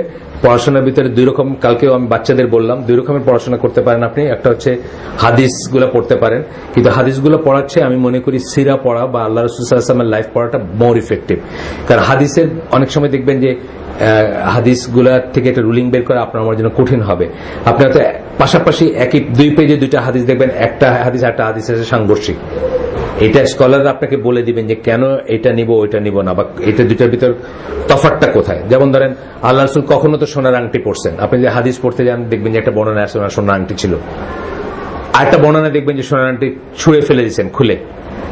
কোনটার আগে আসছে এটার ব্যাপার আছে না, কোনটা আপনার জন্য গ্রহণযোগ্য কোনটা গ্রহণযোগ্য না এটার ব্যাপার আছে না। সুতরাং এগুলা আসলে হাদিস, এই জন্য বললাম যে হাদিস এমনি তেলাওয়াত করে বা পড়ে আপনি কতটুকু বেনিফিটেড হবেন এটা একটু প্রশ্ন সাপেক্ষ ব্যাপার। কেউ কেউ হবেন, কেউ কেউ হবেন না, কিন্তু আমরা একটা জিনিস মনে রাখবো যে হাদিস থেকে আমরা নিজেরা কোনো রুলিং ডেরাইভ করব না। ইভেন তো আমরা যদি মনে করি যে এটাই ঠিক বা এটাই মনে হচ্ছে যে ঠিক, তাও না। তার কারণ হচ্ছে হাদিসগুলা কোন একটা বিষয়ের উপর সব হাদিসগুলোকে একসাথে করে সমন্বয় করে তারপরে স্কলাররা আপনাকে বলবেন যে এই কারণে এই হাদিসগুলো থাকা সত্ত্বেও আমরা এইটা নিব আর ওইটা নিব না। যেমন ধরেন আপনি এরকম হাদিস পাবেন যে কোনো একদিন আল্লাহ রাসূল সাল্লাল্লাহু আলাইহি ওয়াসাল্লামকে কেউ দাঁড়ায় পেশাব করতে দেখছে, তার মানে এটা না যে দাঁড়ায় আমাদের পেশাব করাটা এটা নর্মাল এবং এটা আমরা করবো, তা না। কিন্তু কারণ ওইটা একটা বিশেষ অবস্থায় ছিল, কোন একটা প্রয়োজনে ছিল, কোন একটা জরুরতে ছিল। কিন্তু উনি কি বলে গেছেন এগুলা স্কলাররা আপনার জন্য বের করে দিবেন বা বলে দিবেন। এই জন্য আর কি আমি বললাম যে সুন্নাহ কোনটা এটা নিশ্চিত হওয়ার জন্য হাদিস পড়াটা মেথোডোলজি হওয়া উচিত না। সেই জন্য আপনি ধরেন ফতোয়া আরকানুল ইসলাম মার্কা বই পড়তে পারেন। কথার কথা, ফতোয়া আরকানুল ইসলাম বইটার নাম শুনছেন না এখানে সবাই, ইনশাআল্লাহ শুনছেন। এই বইটা কি? আরকানুল ইসলাম মানে কি? ইসলামের রুকন, মানে যে 5টা জিনিসের উপর ইসলাম প্রতিষ্ঠিত, সেই 5টা জিনিস সম্বন্ধে যত ফতোয়া আসবে দেখবেন অনেক অনেক নিটিগ্রিটি জিনিস আছে, ছোট ছোট জিনিস আসছে। নামাজে ওই কি বলে ওই মোজার উপরে মশাই করতে পারবেন কিনা, খুলে ফেললে কি করবেন, এই সমস্ত জিনিসগুলো দেখবেন ডিটেলস আসছে। এইগুলোর থেকে আপনি কিন্তু এগুলো হাদিস পড়ে আপনি কনক্লুসিভ জায়গায় যাইতে পারবেন না। আপনি হাদিস পড়ে এটা নিশ্চিত হইতে পারবেন না যে একবার যখন অজু করে মোজা পড়ছিলাম তারপরে আবার খুলছিলাম, অজু থাকা অবস্থাতেই খুলছিলাম, আবার যখন পড়লাম তখন কি আবার আমার কি মোছে করতে পারবো কিনা, এই জিনিসটা কিন্তু আপনি ওইভাবে করতে পারবেন না। সুতরাং বুঝতে হবে কি যে আমরা মানে সুন্নাহ কি তা জানতে গেলে আমরা কি জানবো, কোথা থেকে জানবো? একটা হচ্ছে ফিকহুস সুন্নাহ মার্কা বই পড়তে পারি আমরা, অথবা পড়তে পারি আপনার কি বলে ফতোয়া আরকানুল ইসলামের মতো মানে ভালো স্কলারদের যেগুলো, সেই বইগুলো পড়তে পারি। আর না হলে কি পড়তে পারি, ভালো সিরা পড়তে পারি, ভালো জীবনী পড়তে পারি, রাসূল সাল্লাল্লাহু আলাইহি ওয়াসাল্লাম এবং খুলাফায়ে রাশিদিনের জীবনী পড়া। এটা হচ্ছে ওয়ালাইকুম সালাম, এটা হচ্ছে সহজভাবে সুন্নাহ সম্বন্ধে জানার একটা উপায় এবং জীবনে ধারণ করার একটা উপায়। এখন আমরা পড়বো একটু the unseen world and its effects on our reality. অদৃশ্য জগৎ এবং আমাদের জীবন এবং বাস্তবতার উপর এটার এফেক্ট, যার উপর আমাদের এখানে একটা ওয়ার্কশপ হয়ে গেল।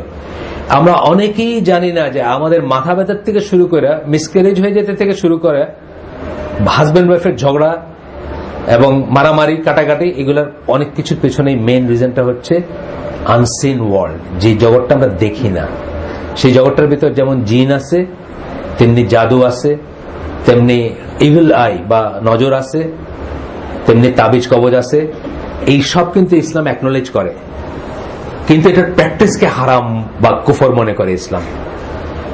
কি বললাম? অ্যাকনোলেজ করে। জিন আছে, এটা অ্যাকনোলেজ করে, কিন্তু জিন দিয়ে আপনি আমার একটা ক্ষতি করবেন, এটা কুফরের পর্যায়ে পড়বে বা হারামের পর্যায়ে পড়বে। তাবিজ আছে, এটা ইসলাম অ্যাকনোলেজ করে, কিন্তু তাবিজ দিয়ে আপনি আমার পরায়া বান মারবেন বা একটা কিছু করবেন, সেটাকে ইসলাম কুফর বা শিরক বা কবিরা গুনাহ, ডিপেন্ডিং অন কি করলেন আপনি, সেটা মনে করে। নজর ইভিল আই আছে, সেটা মনে করে ঠিকই, কিন্তু ইভিল এর একটা এমন একটা তদবির করলেন যে তদবিরটার সাথে ইসলামের কোনো সম্পর্ক নাই, এটাকে ইসলাম কবিরা গুনাহ অথবা কুফর বা শিরক মনে করে, ডিপেন্ডিং অন আপনি কি করলেন। কিন্তু এই জিনিসগুলো যে আছে সেটা কিন্তু ইসলাম অলওয়েজ অ্যাকনোলেজ করে, এটা জানেন তো আপনারা। জিন আছে, অ্যাকনোলেজ করে, তাবিজ দিয়ে মানুষের ক্ষতি করা যায় অ্যাকনোলেজ করে, ঝাড়ফুঁক অ্যাকনোলেজ করে, আপনার জাদুটোনা অ্যাকনোলেজ করে, এবং নজর ইভিল আই যেটা সেটা অ্যাকনোলেজ করে। এই সবকটা কিন্তু ইসলাম স্বীকার করে, কিন্তু এটার প্র্যাকটিসকে স্বীকার মানে করে, আপনাকে অবৈধ মনে করে প্র্যাকটিস, অর্থাৎ আপনার করাটা প্রাথমিকভাবে। আর একবার কেউ আপনার উপর করে ফেললো যখন, তখন সেটাকে আপনি যে প্রিভেন্ট করবেন, সেটাকেও যত্রতত্র যে সেভাবে করাটাকে ইসলাম অবৈধ মনে করে। এটার সুনির্দিষ্ট পন্থা বা পথ আছে, যেটা যদি আপনি করেন তাহলে সেটা জায়েজ। আর বাকিগুলো হয়তো একটা কুফরকে আটকে গিয়ে আপনি হয়তো নিজেই একটা কুফরের ভিতরে চলে যেতে পারেন। এটা একটা বড় পসিবিলিটি, এবং এটা ইনশাআল্লাহ করবেন না। আমি একটা উদাহরণ দিচ্ছি যে আমাদের বাড়িতে যেন আমরা প্রথম 83 সালে দেশের সিলেটের বাড়িতে ঘর বানাইছি, তো ওইখানে একটা ডালিম গাছ লাগানো হলো, নতুন ডালিম গাছ, অনেক ডালিম ধরছে, পরের বছর আর ডালিম ধরে নেই। তো একজন সাজেস্ট করলো যে এক হিন্দু বেটা আছে, সে একটা টোটকা করে, বিধান চন্দ্র কি জানি নাম বেটার, কি টোটকা, যে সে আইসা দা নিয়ে বলবে যে গাছটা কেটে ফেলবো, এটা ফল দেয় না, এই গাছটা কেটে ফেলবো। আর গৃহস্থ তারে বলবে যে না না না কাটেন না, দিবে, এবার ফল দিবে, তাইলে পরের বছরে ফল আসবে। এই জিনিসটার কোন কজ এন্ড এফেক্ট আমরা কি জানি যে কজুয়ালিটি যেটাকে বলি, কার্যকারণ বলি না একটা কথা। একটা কেটলি চুলায় দিয়ে যদি আপনি গরম করতে শুরু করেন, পানিটা গরম হবে, এটাকে কি বলি আমরা? কার্যকারণ বলি। এটার কারণটা কি? আগুন। কার্যটা কি? গরম জাল দেওয়া। মানে এফেক্টটা কি হলো? পানিটা গরম হলো। এটা হলো সুন্নত আল্লাহ বলি, আল্লাহর দেওয়া নিয়ম। কার্যকারণ দিয়ে যা এক্সপ্লেন করতে পারি আমরা, সেটাতে কোনো সমস্যা নেই, প্রোভাইডেড আমরা এটাকে আল্লাহ, আমরা কি জানি আল্লাহ একটা কজেরও সৃষ্টিকর্তা, এফেক্টেরও সৃষ্টিকর্তা, এটা আমরা জানি না? এটা কিন্তু খেয়াল রেখেন। আমরা অনেক সময় মনে করি যে আল্লাহ আমার সৃষ্টিকর্তা, কিন্তু কাজটার সৃষ্টিকর্তা আমি, তা না। কিন্তু আল্লাহ সুন্নাহ যেমন আকীদা কি, আমারও সৃষ্টিকর্তা আল্লাহ, কাজটারও সৃষ্টিকর্তা আল্লাহ, এবং আল্লাহ একটা নিয়ম বানিয়ে দিয়েছেন যে এই করলে এই কাজটা ঘটবে, কিন্তু দুইটারই, আমারও এবং কাজেরও সৃষ্টিকর্তা আল্লাহ, এটা কিন্তু মনে রাখতে হবে। এই লিঙ্কটা যদি ঠিক না থাকে, এমন কোন জিনিস, যেমন এই যে এসে একটা লোক বলল যে আমি গাছটা কেটে ফেলবো, আর আপনি বললেন কেটো না, এটার কোনো এক্সপ্লেনেবল কোন লিঙ্ক আছে? লিঙ্ক নাই। সুতরাং এই জিনিস করা যাবে না। এটা শিরক হতে পারে, এটা কুফর হতে পারে, দুইটা হতে পারে। আপনার ইমান নষ্ট হয়ে যেতে পারে। এমনকি যদি এটা কাজ হয়, কারণ অনেক জিনিস কাজ হবে, আল্লাহ আপনাকে টেস্ট করবেন, এমনকি যদি এটা কাজ হয়, বাংলাদেশে মুসলমানরা কালী পূজা করে আমি জানি, পেপারে উঠছে যে কি আলম একজন মরে গেল, তার পরিবার তারা জবাই করে ফেললো, সে জুড়ায় না গোরান ওইদিকে আর কি, ওইদিকে সে কালী পূজা করতো।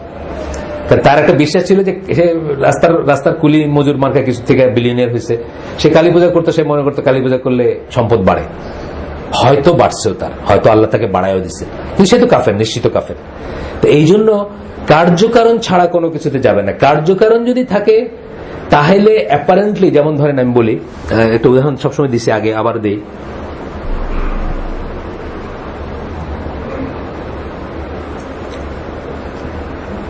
সূর্য, চন্দ্র, গ্রহ, তারা এগুলার অনেক ধরনের কাল্পনিক এফেক্ট মানুষই করে নিয়েছে। এই এখন না, হাজার বছর আগে, হাজার বছর আগে জোডিয়াক সাইন যেগুলোকে বলি, এই যে তুলা রাশি, এই রাশি, ওই রাশি, এই সূর্য, এই চাঁদ, এখানে যে হিন্দুরা যেগুলো করে আর কি, কোষ্ঠী কি সব দেখে না, কি বলে, কি এটা নাম আছে একটা, পঞ্জিকায় দেখে, কি বলে না, লগ্ন দেখে, কি বলে, হ্যাঁ রাশি ছাড়াও একটা নাম আছে, কুষ্টি, হ্যাঁ কুষ্টি, হ্যাঁ বিয়ে শাদীর সময় দেখে আর কি, বা এমনি দেখে কোন চান্দা কোনটাই।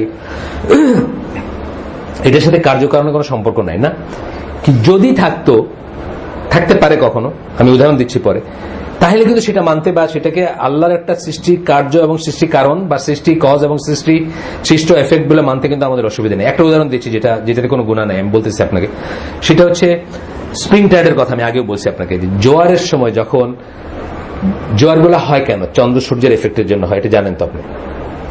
গ্র্যাভিটেশন, এটা তো সায়েন্স, ফিজিক্স, এখানে কোনো তন্ত্রমন্ত্র নাই, কোনো অদৃশ্য কিছু নেই, কজ এন্ড এফেক্ট। তো যখন পৃথিবীটা যেখানে আছে তার একই পাশে যখন চাঁদ এবং সূর্য দুইটা থাকে, একই অক্ষে একই পাশে থাকে, তখন দুইটার মিলিত পুলটা অনেক বেশি হয়, গ্র্যাভিটেশনটা অনেক বেশি হয়, তখন হাইয়েস্ট লেভেলের জোয়ার আসবে, আপনার সমুদ্রের পানি ফুলে ফেপে বেড়ে যাবে। এই যে জিনিসটা, এটা কিন্তু আপনি বিশ্বাস করাতে কোনো কুফর নাই, কারণ কি এটা কার্যকারণ। দুটো বিশাল মাস এক সাইডে আসছে পৃথিবীর, তার টানবশত সূর্যের কি বলে সমুদ্রের পানিটা ফুলে ফেপে স্প্রিং টাইড হবে। আপনার যে জায়গাটা সাধারণত ইনান্ডেটেড হয় না, চট্টগ্রামের যে অংশটা সাধারণত পানি ঢুকে না, ওই দিন সবখানে পানি ঢুকবে। এই জন্য আপনি আগে থেকে এটা প্রিপারেশন নিলেন। এইটা কিন্তু আপনি যদি বুঝে এইভাবে নেন কোনো সমস্যা নেই, এটা কিন্তু কার্যকারণ। কিন্তু এটা মালিক কে? এটা মালিক আল্লাহ। এটা কার্যকারণ বানাইছেন কেন? বানাইছেন আল্লাহ। এই সিস্টেম বানাইছেন কেন? আল্লাহ। সুন্নাত আল্লাহ। এটা এইগুলো মনে করবেন, কোনো সমস্যা নেই। একই জিনিস আমরা ওষুধ খাওয়ার ব্যাপারে যেটা বলি, ওষুধ আপনাকে ভালো করতে পারেন না, ভালো করবেন আল্লাহ। কিন্তু ওষুধ খাইলে, এই ওষুধ খেলে এই জ্বরের কমে আসবে, এই সুন্নতটা কে বানাইছেন? ওষুধও বানাইছেন আল্লাহ, এই এফেক্টটাও বানাইছেন আল্লাহ। এইভাবে যদি আপনি ওষুধ খান, আপনার কোনো সমস্যা নেই, বিসমিল্লাহ বলে খাবেন, সমস্যা নেই। কিন্তু জানেন না কিছু একটা, কেউ বলে যে অমুক গাছের দিকে 3 বার তাকাইবা তাইলে তোমার এটা চলে যাবে, এটা কোনো মিনিং নাই। এটা করলে আপনার শিরক, কুফর বা দুইটাই হয়ে যেতে পারে। বড় শিরক হইতে পারে, ছোট শিরক হইতে পারে, ডিপেন্ডিং অন আপনি কি মনে করছেন তার উপর। আপনি যদি মনে করেন যে আসলে আল্লাহরই কিন্তু এই গাছের দিকে তাকাইলে এটা হবে, তাহলে ছোট শিরক হবে। আপনি যদি মনে করেন গাছের দিকে তাকাইলে ইটসেলফ একটা শক্তি যেটা আপনাকে ভালো করে দেবে, তাহলে বড় শিরক হবে। এটা হচ্ছে কথা। আমরা আসি এখানে, এভরি ইভেন্ট, পৃথিবীতে যত ঘটনা ঘটে, 3টা কারণের সমন্বয় ঘটে যে কোনো ইভেন্ট। যেটা একটা হচ্ছে যে ম্যাটেরিয়াল বা সায়েন্টিফিক কজ আছে তার পেছনে, একটা হচ্ছে স্পিরিচুয়াল কজ আছে তার পেছনে,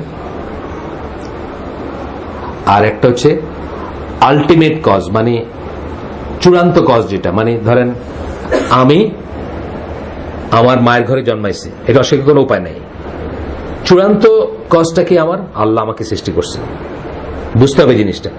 এবং একটাকে নেগেট করে না, কিন্তু আমার মা আমাকে জন্ম দিয়েছেন দেখে আল্লাহ আমাকে সৃষ্টি করেন তা না, কিন্তু আমার মাকেও আল্লাহ সৃষ্টি করছেন, মার মাকেও তার মাকেও করছেন এবং আমাকেও করছেন, প্রাইমোরিয়াল ফেজও করছেন, এখানেও করছেন। এই যেটা বললাম, ওইভাবে যখন চিন্তা করবেন যে আমার কজটা যেটা, আমার পৃথিবীতে জন্ম হওয়ার কজটা হচ্ছে আম্মা, এফেক্টটা হচ্ছে আমি। আম্মাও আল্লাহর সৃষ্টি, আমিও আল্লাহর সৃষ্টি, কজটাও আল্লাহর সৃষ্টি, এফেক্টটাও আল্লাহর সৃষ্টি, এই প্রক্রিয়াটাও আল্লাহর সৃষ্টি, এভরিথিং। ওই একটা কোরআনে আছেন একটা আয়াত, তুমি ততক্ষণ পর্যন্ত ইচ্ছা করতে পারবো না যতক্ষণ আল্লাহ ইচ্ছা না করছেন। ইচ্ছাটাও আমরা করতে পারবো না। এই জন্য কি সবকিছু ফিরে যাবে আল্লাহর কাছে। ইবাদত করব, সেইটাও তৌফিক আল্লাহর দিতে হবে। রোজা রাখবো, সেই তৌফিক আল্লাহর দিতে হবে। হজ করব, সেই তৌফিক আল্লাহর দিতে হবে। মানে কাজটা যে করব সেই ইচ্ছাটার তৌফিকটাও আল্লাহর কাছ থেকে আসতে হবে। আপনার হয়, আমার হয় না কেন ইচ্ছা? আপনার তাজুদ পড়তে ইচ্ছা, আপনার মানে তাজুদ পড়ার একটা একদিন মিস করার লেগে আপনি কান্দেন, আমি কেন কান্দি না? আমি তো ঘুমায় উঠে খুব সুন্দর নাস্তা খেয়ে অফিসে যেতে পারি, ফজর না পড়ে অফিসে যেতে পারি। এই যে দুইটা ইচ্ছার ভিতর তফাৎ কেন? আপনার ইচ্ছাটা আল্লাহ গ্র্যান্ট করছেন, আমারটা গ্র্যান্ট করেন নাই। বুঝছেন না ব্যাপারটা? এই কোরআনটা আয়াত আছে এই শেষের দিকের সূরাগুলো, রামপারার সূরা, যে আল্লাহর ইচ্ছা ছাড়া আপনি ইচ্ছাও করতে পারবেন না, সেটাই ইচ্ছা হবে আপনার যেটা আল্লাহ ইচ্ছা করবেন। কোন সূরা বলেন? হ্যাঁ ওই তো আমাদের এখানে আলেম আছেন, অনেক বাইর করে দিচ্ছেন সাথে সাথে। না আলেম বলতে আপনার ওই আলেম বোঝাইতেছে না, যার ইলম আছে সেই আলেম, মানে এই জিনিসের ইলম আছে আপনার, সেই সেন্সে বললাম। মাশাআল্লাহ, আলহামদুলিল্লাহ, ভালো জিনিস এটা, এটা কোনো ঠাট্টার জিনিস না, এটা সুন্দর জিনিস। জাযাকাল্লাহ খায়র। এই জন্য আমাদের আরো বেশি বেশি হাফিজ হওয়া দরকার, বেশি বেশি হওয়া দরকার, যাতে তারা অংশগ্রহণ করতে পারেন আমাদের। আপনি কি হাফিজ? আচ্ছা, এমনি মুখস্থ আছে, যাই হোক। আমার সময় মনে পড়ে না, যেমন মানে এই দুই একটা সূরার ভিতরে, কিন্তু সূরাটা আমার মনে পড়তেছে না যে কোনটা, সেই জন্য আমি নামটা বলি নাই আর কি, হাতের সামনে থাকলে হয়তো বলতাম। যাই হোক, তা এখন দেখা যাচ্ছে এটা আমরা কোরআনের একটা আয়াত পড়ি, সূরা নূর 43 নম্বর আয়াত। আল্লাহ বলতেছেন, do you not see that Allah drives clouds? তুমি কি দেখো না যে আল্লাহ মেঘগুলাকে চালিত করেন? Then he brings them together, তারপরে তাদেরকে একত্রিত করেন। Then he makes them into mass, তারপরে তাদেরকে ঘন এসে মানে মেঘে পরিণত করেন। And you see the rain emerge from within it, এবং তারপর সেখান থেকে কি হয়? বৃষ্টি ঝরে পড়ে। এই কথাগুলো, এগুলো কিন্তু সায়েন্টিফিক কজ আছে, সায়েন্টিফিক এক্সপ্লেনেশন আছে না? আছে। কিন্তু আলটিমেট কজটাকে, আলটিমেট কজটা আল্লাহ। এই শূন্যটা সৃষ্টি করছেন আল্লাহ, এই হাইড্রোজেন সৃষ্টি করছেন আল্লাহ, অক্সিজেন সৃষ্টি করছেন আল্লাহ, হাইড্রোজেন অক্সিজেন মিলে পানি হয়েছে, সেটা আল্লাহ সৃষ্টি করছেন। এই পানি এত ডিগ্রি সেলসিয়াসে ইভাপোরেট করে আকাশে যাবে, এই পুরো সমস্ত জিনিসগুলোর প্রক্রিয়াটা সৃষ্টি করতে আল্লাহ না? Ultimate cause. এই জন্য আল্লাহ বলতেছেন, তুমি কি দেখো না আল্লাহ? বিকজ সমস্ত কজগুলো আল্লাহ, সমস্ত এফেক্ট গুলো আল্লাহ, প্রক্রিয়াগুলো আল্লাহ।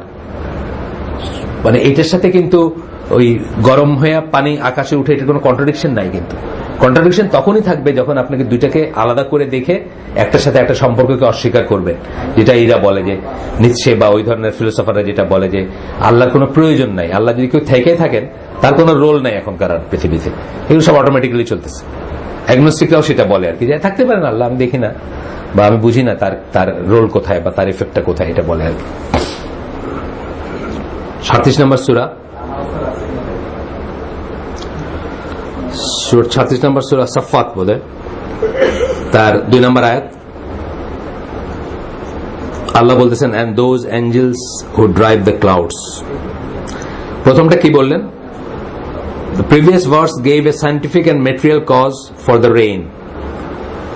প্রথমটা কি বলেন? Scientific and material cause. Allah বলতেছেন, আল্লাহ করতেছেন, কিন্তু আল্লাহ কিভাবে এটা এক্সপ্লেন করেন? সায়েন্টিফিক এবং মেটেরিয়াল কজটা বলেন, কিভাবে আপনার মেঘগুলো একত্রিত হয়, কিভাবে তারা ঘন হয়, তারপর তাদের ভিতর থেকে পানিটা ঝরে পড়ে। সায়েন্টিফিক এক্সপ্লেনেশন দিলেন আল্লাহ, আল্লাহ বলছেন আল্লাহ করতেছেন। এখন দেখেন স্পিরিচুয়াল কজ বলতেছেন। স্পিরিচুয়াল মানে রিলিজিয়াস, আধ্যাত্মিক, বা যে কজটা আমরা হয়তো প্রমাণ করতে পারবো না, যেটা আল্লাহ বলছেন বলে আমরা মেনে নিব, অথবা আমাদের ভিতরটা মনে করবে যে এটা ঠিক, সেই কজটার কথা বলতেছেন। এইবার বলতেছেন কি, the next verse gives the spiritual cause। এখানে আল্লাহ স্পিরিচুয়াল কজ দিতেছেন। কি বলতেছেন? and the angels who drive the clouds। আল্লাহ বলতেছেন ফেরেশতারা এই কে কি বলে, এই মেঘকে চালিত করেন। এখন অনেকে এখান থেকে তো কনজেকচার, যেমন ধরেন মুসলিম স্কলারদের ভিতরে আছেন যারা এই ফেরেশতাদেরকে মনে করেন যে ফেরেশতারা হচ্ছেন লাইট অথবা এনার্জি, অথবা বুঝছেন তো, মানে সায়েন্টিফিক টার্মে তাদেরকে করতে চেষ্টা করেন। এই দুইটা আয়াতকে কেউ যদি একদম এক বানায় দিতে চান, তার হয়তো সেটাই করা ছাড়া উপায় থাকবে না। কিন্তু এই দুইটা আয়াত সাইমালটেনিয়াসলি সাইড বাই সাইড থাকতে পারে, মানে ট্রু হইতে পারে, এন্ড হইতে পারে, অর হওয়ার কোনো দরকার নেই। বুঝছেন না? এন্ড হইতে পারে, অর হওয়ার কোনো দরকার নেই। একটা জিনিস আমি অনেক সময় বলি আপনাদেরকে, যে আমরা অনেক সময় ধরেন প্রিডেস্টিনেশন এবং আমাদের কদর, যেটা নির্ধারণ, আর আমরা কিছু করতে পারি কিনা, এটা নিয়ে কিন্তু অনেকে খুব ভোগেন, সমস্যা আছেন অনেকের ভিতরে। এই জন্য ভোগেন যে অর খোঁজেন তারা বলেন যে আমাদের জীবনের সবকিছু কি আল্লাহ নির্ধারণ করে দিচ্ছেন, নাকি আমাদের জীবনে আমরা নিজেরা কিছু করতে পারি, নিজেদের কোনো স্বাধীনতা আছে কিনা? এটা খুব একটা বড় ডিলেমা না? এই অর খুঁজতে গিয়ে কিন্তু আমার সমস্যা পড়ে যায়। এটা অর না, এটা অ্যান্ড। অ্যান্ড মানে আল্লাহ নির্ধারণ করে দিচ্ছেন এবং আমরাও কাজ করি, দুইটা অ্যান্ড। কারণটা এইভাবে আমি বলি, মানে শর্ট যেটা বোঝানোর সেটা হচ্ছে যে আল্লাহ আমাদের সৃষ্টি করার 50,000 বছর আগে আজকে যে আমরা এই হালাকায় বসবো এটা লিখে রাখছেন, আমরা জানি এটা লেখা আছে 50,000 বছর আগে। এটার মিনিং হচ্ছে যে আল্লাহর কাছে যেহেতু পাস্ট প্রেজেন্ট ফিউচার একসাথে এক্সিস্ট করে, আল্লাহ আমাদের সৃষ্টির বহু বহু পূর্বে আজকের ঘটনাটা ইটারনাল টাইমে ঘটে গেছে, যেহেতু পাস্ট প্রেজেন্ট ফিউচার সব এক। কিন্তু এইখানে যে আমরা আসছি আজকে, এটা কিন্তু প্রত্যেকের নিজের চয়েস অনুযায়ী আসছে, সেই অনুযায়ী আমরা এই পাবো, জাযা পাবো বা প্রতিফল পাবো অথবা পানিশমেন্ট পাবো। যদি খারাপ কাজে আসে থেকে পানিশমেন্ট, খারাপ উদ্দেশ্যে আসলে পানিশমেন্ট, খারাপ নিয়তে আসলে পানিশমেন্ট, ভালো নিয়তে আসলে, ভালো কাজে আসলে, ভালো যদি কাজ করে থাকি তাহলে জন্য প্রতিফল পাবো। সেটা কিন্তু আমাদের চয়েস। তাহলে আল্লাহ জানতেন আজকের এই ঘটনাটা ঘটতেছে, এটা যেমন সত্য, আবার আমরা প্রত্যেকে ইন্ডিভিজুয়ালি আসছে এটাও সত্য। দুইটা কন্ট্রাডিক্ট করে না, এইভাবে বুঝতে হবে, এন্ড দিয়ে বুঝতে হবে, অর না। একইভাবে এই ফেরেশতার কথা যেটা বললাম আর সায়েন্টিফিক যেটা বললাম, দুটো যদি এন্ড মনে করেন যে এটা সাইমালটেনিয়াসলি হইতে কোনো বাধা নাই, আল্লাহ যেহেতু বলতেছেন এটা সাইমালটেনিয়াসলি হচ্ছে, তাহলে কিন্তু কোনো সমস্যা থাকতো না। ফেরেশতাদেরকে আমরা কিন্তু এনার্জি মনে করতে পারি না, আমরা কিন্তু হিট বা ওই কি বলে ইলেকট্রোম্যাগনেটিক ওয়েভ মনে করতে পারেন। অনেকে এইভাবে করতে চাইছেন, মনে করতে পারে না কেন? আমরা জানি আলোচনা যেমন আকীদা কি, ফেরেশতারা হচ্ছেন ইন্ডিভিজুয়ালস। ইন্ডিভিজুয়ালস মানে কি ব্যক্তি, যেটাকে মানে শরীরগত ব্যক্তি না, কিন্তু তারা ইন্ডিভিজুয়ালস। একজন সাইফুল্লাহ রাশেদী, আরেকজন মহিতুল হক, একজন জিব্রাইল, আরেকজন মিকাইল। ইন্ডিভিজুয়ালস না তারা? তারা ইন্ডিভিজুয়ালস, তাদের নিজস্ব আইডেন্টিটি আছে, নিজস্ব ক্ষমতা আছে, অক্ষমতা আছে, নিজস্ব পরিধি আছে, আবার নিষিদ্ধ পরিধি আছে। মানে এই কাজটা উনি করতে পারবেন না, এই কাজটা যার সেই করবে, যার না সে করতে পারবে না। কিন্তু আপনার ইলেকট্রোম্যাগনেটিক ওয়েভের তো এরকম কিছু নাই, সারা দুনিয়ার সব ইলেকট্রোম্যাগনেটিক ওয়েভ এক জাতের। তো এইটা বুঝতে হবে যে আমরা বেশি বুঝতে গিয়া, বেশি সায়েন্টিফিক হইতে গিয়া, আর কাফেরদের কাছে প্যালেটেবল করতে গিয়া ইসলামকে, বা তাদের মন গড়া মানে তাদের কাছে গ্রহণযোগ্য হবে এটা করতে গিয়ে আমরা যেন আল্লাহর ডোমেইন বা আল্লাহর রিলমে হাত না দেই, বুঝছেন না? আমরা এন্ড ধরবো যে হ্যাঁ আল্লাহ বলতেছেন যে এইভাবে এইভাবে মেঘগুলা গ্যাদার করে, এটাও সত্য। আল্লাহ বলতেছেন ফেরেশতারা ড্রাইভ করেন, এটাও সত্য। আল্লাহ বলতেছেন মাটির থেকে তৈরি করছেন আমাকে, এটাও সত্য। আরেকবার বলতেছেন নুতফাত থেকে তৈরি করছেন, এটাও সত্য। দুইটা সাইমালটেনিয়াসলি সত্য। একবার বলতেছেন আলাস্তু বিরাব্বিকুম, জিজ্ঞেস করছেন, আমরা বলছি বালা, এটাও সত্য। আর আজকে আমারে বলতেছেন যে তুমি আল্লাহর পথ চিনো না, এটাও সত্য, তাই না? আমি মনে করতে পারতেছি না, আলাস্তু বিরাব্বিকুম বলছেন আমাকে, এটা আমি মনে করতে পারতেছি না, কিন্তু আল্লাহ বলতেছেন যখন তো এটা সত্য, যে আমি বলে আসছি এটা, যে হ্যাঁ আল্লাহ আমার রব। আবার আজকে আমি অস্বীকার করতেছি, এটাও সত্য, যে আমি এখন আমার মাথায় ঢুকতেছে না যে আল্লাহ আমার রব কিভাবে, বুঝছেন না? এন্ড আর কি, অর না। কয়টা বলবো? অনেক নাকি? আচ্ছা শেষ করে দিচ্ছেন, দাদা 5 মিনিটে শেষ করে দিব ইনশাল্লাহ। 5 মিনিট, হ্যাঁ, জাস্ট 15-তে শেষ করে দেব, 15-12টা। Rain is caused by the water cycle, the material reality. Water cycle, পানির একটা চক্র আছে, আমরা পড়ছি 7, 8, 9-এ পড়ি আমরা, ওইটা দিয়ে বৃষ্টি তৈরি হয়, সত্য। The water cycle is commanded and regulated by angels, কিন্তু ওইটা কমান্ডেড, ওইটাকে জায়গা মতো রাখার জন্য এবং রেগুলেট করেন কারা? ফেরেশতারা করেন। That Allah commanded to regulate them, আল্লাহ যখন তাদেরকে বলছেন, যেভাবে বলছেন সেভাবে তারা রেগুলেট করেন, সেভাবে তারা নিয়ন্ত্রণ করেন, সেগুলো তারা দেখেন, সেভাবেই করেন। একটা বই, আমি বইটার নাম এখন ভুলে গেছি, তুর্কিশ একজনের লেখা বই আর কি, যে ওইটাকে উনি রিফিট করছেন, যে ওই কি বলে নিচ্ছে বা ওরা যেটা বলছিলেন যে আল্লাহ যদি কেউ থেকে থাকেন তার আর কোনো রোল নাই, মানে পৃথিবীতে তার কোনো ভূমিকা নাই, এইটার উল্টাটা উনি বলছেন আর কি। কোরআনে আল্লাহ একটা নাম আছে সামাদ, আপনারা জানেন, আল্লাহুস সামাদ, একবারই কোরআনে আসছে এই নামটা। এই নামটার অর্থ হচ্ছে যে এই মহাবিশ্বের সবকিছু তার উপর ডিপেন্ডেন্ট, কিন্তু উনি ইন্ডিপেন্ডেন্ট। সবকিছু তার মুখাপেক্ষী, তার উপর ডিপেন্ডেন্ট, আল্লাহ ইন্ডিপেন্ডেন্ট। তো এইটা নিয়ে বলতে বলতে উনি বলতেছেন যে এই যে মানে অ্যাটমিক লেভেলে যে ইলেকট্রন প্রোটন সহকারে যে জিনিসটাকে ধরে রাখা হয়েছে, এটা মিরাকল। এটা এইভাবে থাকার কথা না, এটা ছিটকায় বাইরে হয়ে যাওয়ার কথা। এটা কেবলমাত্র নিয়ন্ত্রিত দেখে এইভাবে আছে, কেবলমাত্র নিয়ন্ত্রিত দেখে এইভাবে আছে। আর আমাদের এই যেভাবে পৃথিবীটা সূর্যের চারিদিকে ঘুরতেছে, যেভাবে এইটা মানে চুলচেরা হিসাবের ভিত্তিতে নিয়ন্ত্রিত, নাহলে এটা ছুঁইটা পৃথিবী আরেকটা দিকে চলে যেতে পারতো, তাই না? আরেক দিকে ছুটতো আর কি, নিজের মতো করে। মহাশূন্যে কি সমস্যা? ছুটতে কোনো সমস্যা নাই, কিন্তু এই চুলচেরা নিয়ন্ত্রণের ভিতরে আছে এই জিনিসটা। যে ঠিক আছে, ওয়াটার সাইকেল এটা এই হলে সায়েন্টিফিক কারণ, কিন্তু এইগুলোকে রেগুলেট করেন কারা? ফেরেশতারা রেগুলেট করেন, এবং সেটা আমাদের আকীদার অংশ। কিন্তু এখানে সামান্য সংশয় হলে আমরা কিন্তু আমাদের ঈমান নষ্ট হয়ে যাবে। আমরা বুঝবো যে আমরা দেখবো না, আমরা অনেক কিছু দেখি না।